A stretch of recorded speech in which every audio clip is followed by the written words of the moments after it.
Kisah Uzair, Nabi yang tertidur selama 100 tahun. Nabi Uzair alaihi salam adalah seorang nabi yang hidup pada zaman setelah Nabi Musa alaihi salam. Beliau salah satu di antara utusan Allah. Nabi Uzair tidak termasuk dalam 25 nabi dan rasul yang wajib kita ketahui. Tapi patut kita ketahui kisahnya. Diceritakan bahwa Nabi Uzair pernah ditidurkan oleh Allah Subhanahu wa Ta'ala selama 100 tahun sampai akhirnya dihidupkan kembali. Peristiwa ini disebutkan dalam Al-Quran, Surat Al-Baqarah ayat 259.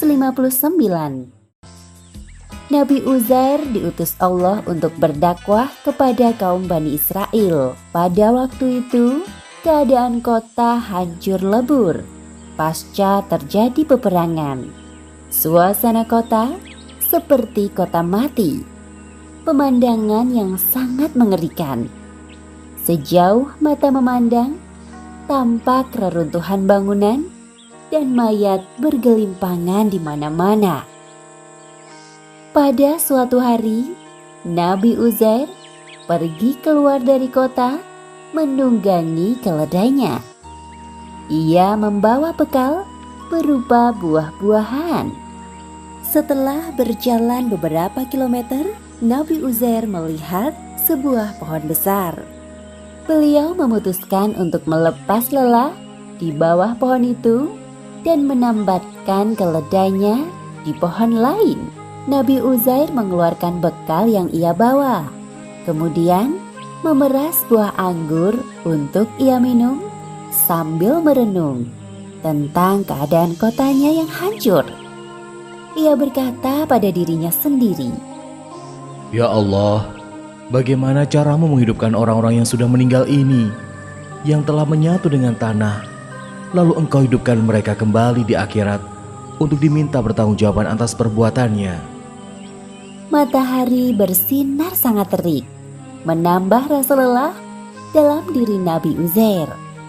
Hembusan angin sepoi-sepoi membuatnya mengantuk. Allah Subhanahu wa Ta'ala mendengar ucapan Nabi Uzair, lalu mengirimkan malaikat maut untuk turun ke bumi dan mencabut ruh Nabi Uzair. Kira-kira kemana ya Nabi Uzair pergi? Aku sudah lama tidak melihatnya. Iya benar, terakhir kali aku melihat Nabi Uzair pergi bersama keledainya. Aku mendengar dari orang-orang bahwa ia sedang bertafakur di suatu tempat. Namun sampai sekarang ia belum kembali. Hari berganti menjadi minggu, minggu berganti bulan, dan seterusnya sampai 100 tahun berlalu. Orang-orang sudah mulai melupakan Nabi Uzair dan tidak membicarakannya lagi. Setelah 1 abad berlalu, jasad Nabi Uzair utuh dan sama sekali tidak berubah. Allah Subhanahu wa Ta'ala mengirimkan malaikat untuk menghidupkan kembali ruh Nabi Uzair yang telah tidur selama 100 tahun. Matahari bergerak ke arah barat. Oh, sudah sore rupanya. Tanpa terasa, aku tertidur sangat nyenyak di bawah pohon yang rindang ini. Rasanya seperti baru duduk beberapa menit yang lalu. Tiba-tiba datanglah sesosok malaikat dalam wujud manusia menghampiri Nabi Uzair. Menurutmu, sudah berapa lama aku tertidur di bawah pohon besar ini? Kau sudah tertidur di bawah pohon besar ini selama 100 tahun. Apa benar? Aku kira sehari atau setengah hari.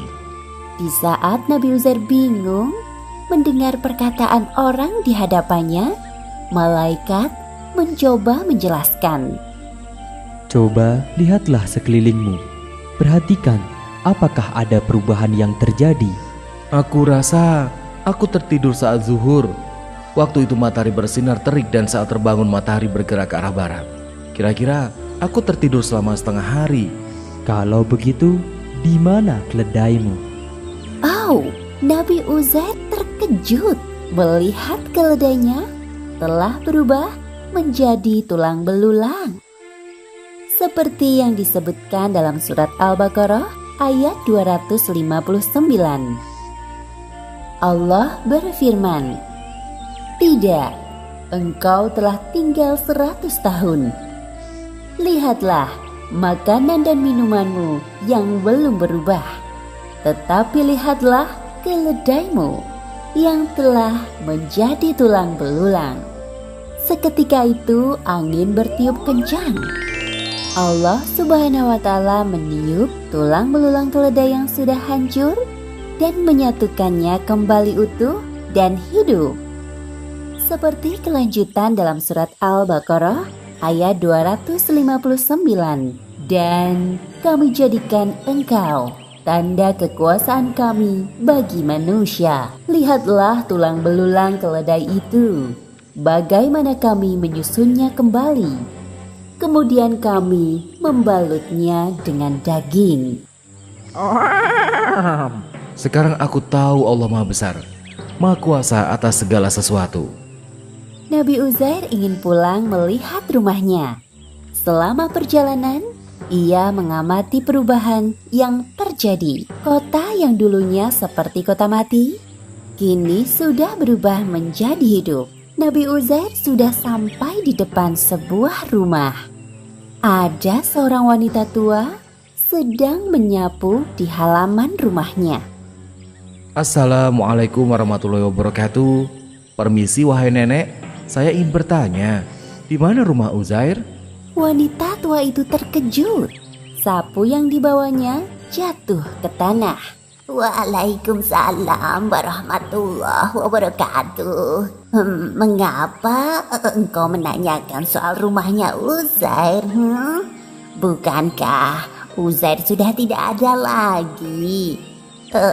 Dia sudah menghilang 100 tahun yang lalu.